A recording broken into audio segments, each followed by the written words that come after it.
Hello everyone, I'm Kathy, and today we're going to spotlight a beginner's pose called Trikonasana or triangle pose.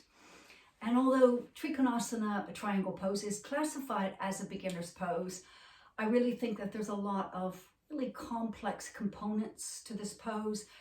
I've personally seen people get injured in this pose, so I like to break it down with the hopes that as you focus on some of the individual aspects in time, it'll all come together for you and you'll feel the totality of all these individual components and really be able to have what I call that full body experience. So what you'll need, if you're a bit stiff or a beginner or don't practice yoga very often, I really recommend that you get just a little chair. It can be a folding chair if you have one, or just a little kitchen or dining chair, and put it on the far right side of your mat for right now. Otherwise, you could have a yoga brick, or if you don't have this, you can maybe get a nice heavy hardback book. So from here now, just to begin, I want you to stand right in the center of your mat and just begin to feel the weight of your body right through your feet. So feel your feet pressing into the earth, into the floor. And just start to have long, slow breaths so you can really become present here and press a little more into the feet. It feels like you're just trying to make a slightly deeper footprint. And feel the whole body trying to lengthen when you press into the feet. Notice how you can stand up just a little bit straighter when you do that. And from this nice straight pose, you're going to separate the feet nice and wide, maybe 3 or 4 feet away from each other. And just inhale the arms out. Stretch out from shoulder to fingertip. In fact, take that stretch right from the heart, right from the center of your chest to either finger point on either side.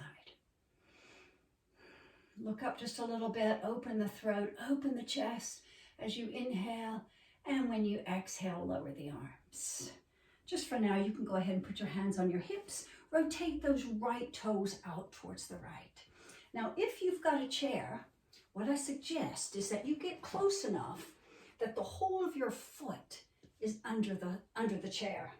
So maybe you can see your toes and maybe you can't, but just make sure they're really snugged up into that chair. And that will help you. And from here now with this, you want to turn the back toes in just a little bit. There has been a lot of discussion when starting triangle pose, whether or not you take this back hip back, which is how I've taught it quite a lot. The danger in that is that the right hip, the front hip, when you do that, you'll plow your weight right into that hip joint.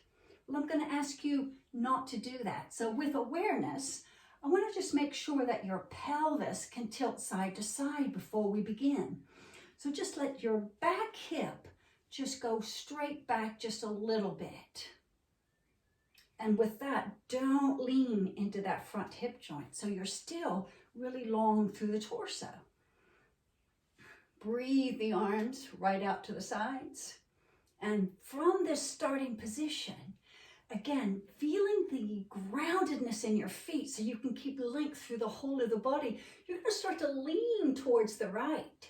You're not going to sag. You're still long and strong in the whole of your torso. Feel that strength coming from the very back foot all the way through the torso. As you lean forward as much as you can, you'll feel the stopping point in the inner thigh of that front leg, or maybe even in your hamstrings. But when you feel the stopping point, respect that, and you're going to stop. And then you can just windmill your arms down. Hopefully the chair will be right there for you. Or if you can go further, of course, it'll be a brick. And then you can breathe the top arm up. The important components in Trikonasana all come together for you if you can feel the weight, you have to feel a little bit of groundedness in that bottom arm. So it needs to be pressed into something. If it's not pressed into the chair, you're pressing into the brick, or you're pressing maybe into your own calf just a little bit, so you can get really long and expansive in the arms. So find that space. Just have a couple of breaths here.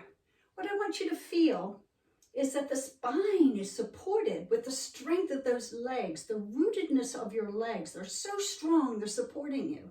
I want you to feel that the chest can open with the expansiveness of the arms. The top arm, of course, is reaching up as high as it can, but you are grounded somewhere in that bottom arm. The hand is resting somewhere. Feel the openness in your chest. And then possibly you can feel, with the strength of your abdominal muscles, the chest trying to come forward a little bit more. And soften your gaze, soften your facial muscles, and just have a few breaths here in the full expression of the pose for your body. And just feel all those components, the strength in your legs, which is really keeping you safe. You feel the expansiveness through either arm opening your chest. And you feel the strength and safety of those abdominal core muscles really kind of, at the very least, they're holding you firm and steady, and they might be able to rotate your chest a little bit forward. And when you're ready to come out of this pose, just cast your gaze down towards your bottom hand, bend the front knee, and come on up, nice and easy. Rotate the toes back forward again, and heel and toe, just until you can get close enough to go ahead and come back to mountain pose. And now let's do the same thing. This time the left leg will be the forward leg, the front leg. So you're going to come back out to that nice wide stance. You're going to breathe the arms out to the sides. You're going to feel the length in the body from the soles of the feet all the way up to the crown of the head, but you're also going to feel the width and breadth in the body from the heart outwards. And then release the arms to the hips. You're going to turn the left toes out, and the right toes are going to be turned in just a little bit. Breathe the arms again out. A little bit. Now that back hip is going to go straight back to the right, just a little bit. And you're not, remember, going to just let your weight settle into that front hip joint. You still have length and you still have some space there. But you are going to press into the feet and stay long. And you're going to feel, as you begin to tilt towards the left, you're still going to stay long and strong in the spine. It's just a little diagonal slant. You can feel a little bit of the back foot is pressing, and the front adductors, the front inner thigh, will tell you when it's time to stop. And when it is, you're just going to windmill your arms down, touching either the brick, your calf, someplace where it feels safe and steady. Then you're going to breathe that upper arm up and just start to form the full expression of the pose, just knowing what you already know. I mean, just doing what you already know. So if just for a few breaths, feel as though when you inhale, you're pressing just a little more into the back foot and leg. And when you exhale, you feel the tummy contract a little bit inward, and start to feel the breath expand, even your heart space. As you exhale, feel the abdominal core draw in, and maybe your chest can rotate to the front a little bit more. Slow your breath down and have just a nice long 6 count inhale and exhale. And when it's time to come out, just turn your gaze towards your front foot, bend your knee, come out nice and safe. Bring your arms down, turn your toes to the front, and heel and toe just enough so you can give a little hop back to the center. So I hope this helps you to start to refine your Trikonasana, your triangle pose. The most important thing, of course, is to be safe when you do it. Thank you very much, and I'll see you in the next video. Bye now.